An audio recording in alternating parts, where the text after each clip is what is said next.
Halo, perkenalkan saya Mima November Cesarina dengan NIM 211041738, kelas M2, mata kuliah Perilaku Konsumen, dengan dosen Bapak Adi Mursalin SEMM. Di sini saya akan menjawab soal UTS mata kuliah Perilaku Konsumen. Berikut jawabannya dan penjelasannya.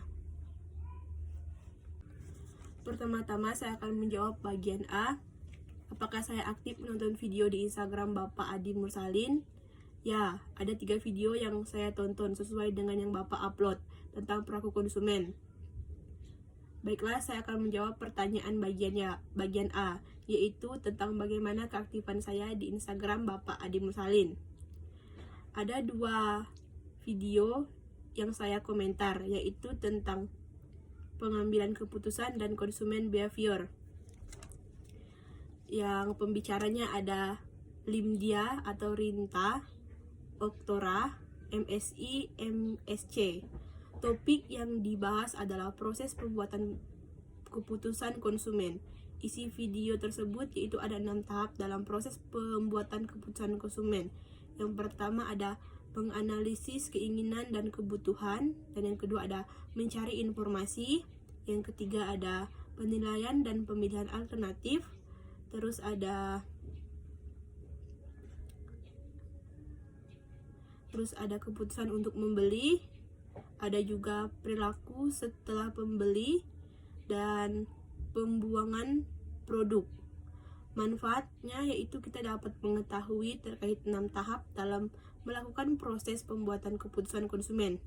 Kita juga bisa tahu sebelum membuat keputusan apa yang harus kita lakukan, sebaiknya juga setelah melakukan keputusan apa yang harus dilakukan kita sebagai konsumen. Terus ada yang pembicaranya ini ada Alex Farul Rizal SEMSC. Di video ini menjelaskan tentang customer value, nilai pelanggan, function, sosial, moral. Terus ada customer risk, resiko pelanggan, pay scale, finansial, sosial, dan time. Terus ada consumer specification, ekspektasi konsumen. Terus ada kepuasan konsumen dan membuat keputusan senang dengan pilihannya. Consumer rules, peranan dari pelanggan, dan yang terakhir ada consumer right, perlindungan konsumen. Jadi dari video yang Bapak kirim ini, manfaat yang dapat saya ambil adalah saya dapat mengetahui apa itu perilaku konsumen dan apa saja bentuk-bentuk dari perilaku konsumen. Selanjutnya bagian B, yaitu jelaskan hubungan motivasi kebutuhan. Motivasi itu tidak pernah dikatakan baik apabila tujuan yang diinginkan itu tidak baik. Sebagaimana dijelaskan di atas bahwa motivasi selalu berkaitan dengan kebutuhan. Abraham Maslow mengklarifikasikan kebutuhan secara berurutan menjadi 6 bagian konsep, yaitu yang pertama ada kebutuhan fisiologis. Kebutuhan fisiologis adalah jasmani manusia, misalnya makanan, minuman, tidur, istirahat, dan sebagainya.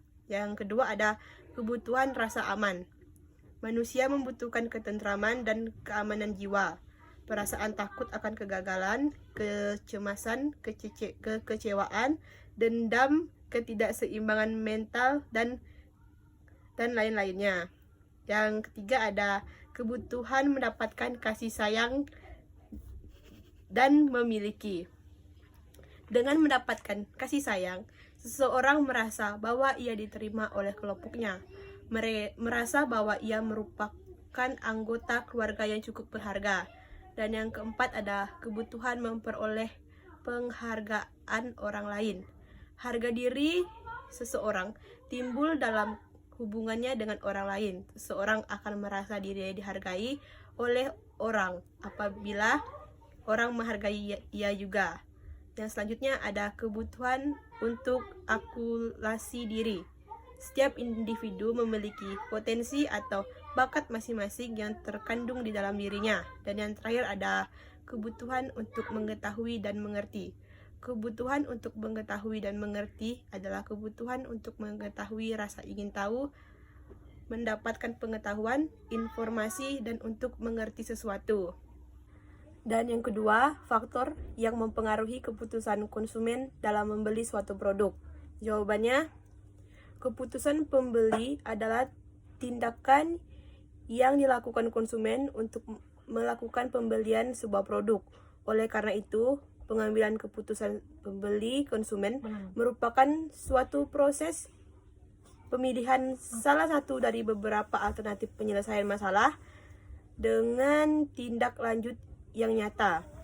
Setelah itu, konsumen dapat melakukan evaluasi pilihan dan kemudian dapat menentukan sikap yang akan diambil selanjutnya. Dalam sebuah keputusan pembelian terdapat beberapa peran konsumen, yaitu instar, influencer, disder, buyer, user. Perusahaan perlu mengenal peran tersebut karena semua peran mengandung implikasi guna merancang produk, menentukan pesanan, dan mengalokasikan biaya anggaran promosi, serta membuat program pemasaran yang sesuai dengan pembeli. Terdapat 4 faktor yang mempengaruhi perilaku keputusan pembelian konsumen, yaitu budaya, sosial, pribadi, dan psikologi. Selanjutnya, jelaskan apa perbedaan antara konsumen rasional dan tidak rasional. Pada dasarnya, perilaku konsumen secara umum dibagi menjadi dua, yaitu perilaku konsumen yang bersifat rasional dan tidak rasional.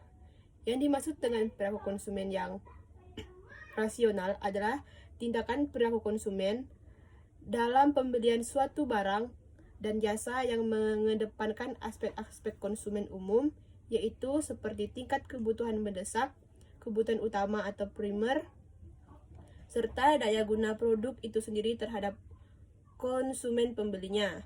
Sedangkan perilaku konsumen yang tidak rasional adalah perilaku konsumen yang mudah terbujuk oleh iming-iming diskon atau marketing dari suatu produk tanpa mengedepankan aspek kebutuhan atau kepentingannya. Dan yang terakhir, coba saudara jelaskan proses keputusan pembelian sepatu yang Anda pakai. Baiklah, di sini saya akan menjelaskan proses pembelian sepatu yang saya gunakan. Kebetulan merek sepatu yang saya pakai saat ini adalah Vantela. Awal mulanya, saya itu mencari informasi mengenai sepatu tersebut di internet. Dan selanjutnya saya membuka salah satu aplikasi online yang terkenal, yaitu aplikasi Shopee.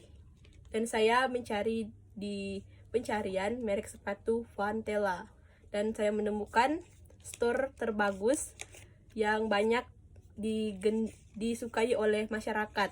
Jadi saya mencoba membuka toko tersebut, dan saya melihat sepatu yang ingin saya beli, dan saya mendapatkan sepatu yang saya beli, dan saya melihat review dari para konsumen apakah sepatu itu bagus dan bagaimana gambar asli dari sepatu tersebut.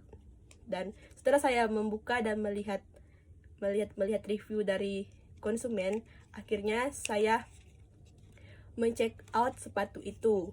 Sekian pengambilan keputusan saya tentang pembelian sepatu yang saya gunakan, yaitu sepatu Vantela. Terima kasih. Sekian video yang dapat saya sampaikan. Atas perhatian saya ucapkan terima kasih.